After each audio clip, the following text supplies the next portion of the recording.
Well, the House of Commons will be on break this week for Thanksgiving, but there will be no rest for Prime Minister Justin Trudeau as he faces a mounting caucus revolt.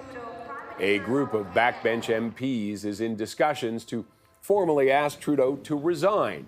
It follows months of growing discontent as the Liberals flounder in the polls against the surging Conservatives, and they've lost two critical by-elections, the party's campaign director as well.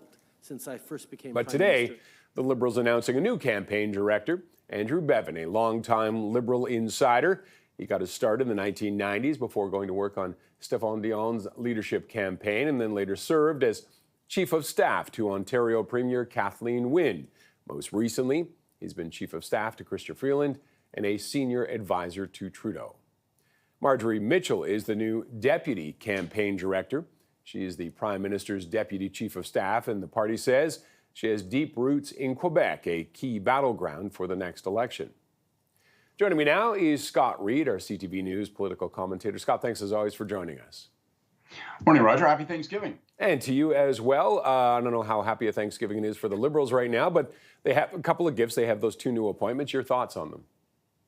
Well, I think it's no mistake that they were made over the course of the weekend in light of these reports of caucus discomfort, a secret letter possibly signed by as many as 30 MPs, although no one can actually detect or find any of those MPs. But clearly the Prime Minister is a brewing crisis of confidence within his own caucus, and so you see these announcements being made. I'll just add this. I've known Andrew Bevin for 25 years. He is as smart and as resourceful a political advisor as you're going to find. But look at these polls, man. Look at the job that lays ahead. It's going to require a magician to pull a Liberal rabbit out of this particular political hat.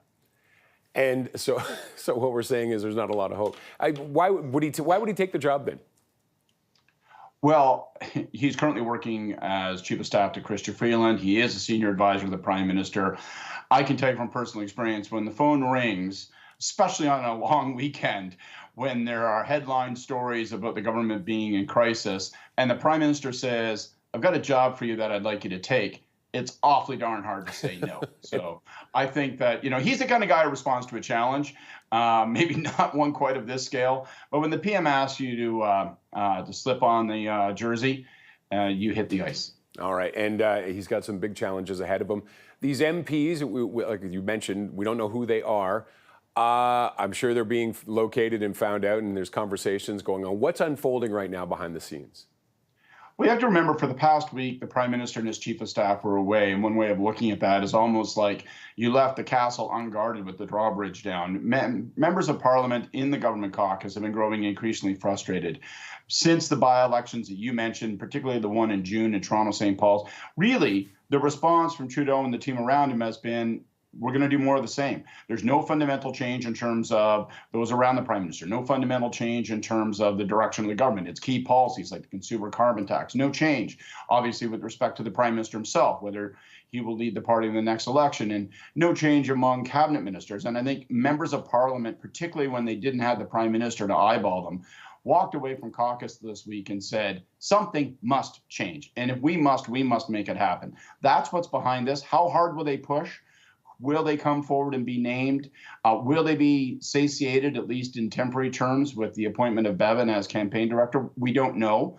But we do know that this is a real threat. The Prime Minister's facing it. He hasn't faced an internal challenge like this since he became Prime Minister, and it's very serious.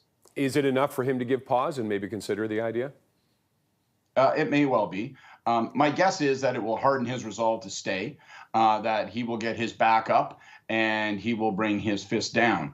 But that's a very delicate job when it comes to something like this. If you're the Prime Minister and you're the leader of the caucus, you have to figure out what the exact blend of diplomacy and discipline is. On the one hand, you need to show that you're strong and that you do belong at the front of the room. On the other hand, there are real frustrations on the part of these members of Parliament. They are able to read the polls. They know that they're marching into cannon fire, and they're looking for some indication of change from the Prime Minister. I think a little humility and probably some outreach would be called for, but we'll have to see how the PM chooses to play his cards. And I'll just add this, Roger, what makes this harder and very tricky politically is that it's an off week. That means the members of Parliament are off the leash. They're in their ridings. They're free to phone and collect and connect, meet with whom they wish. That's harder for the PM and his office to therefore exert control.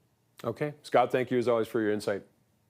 Thanks, Roger. Have a great Thanksgiving. Scott Reed is our CTV News political commentator.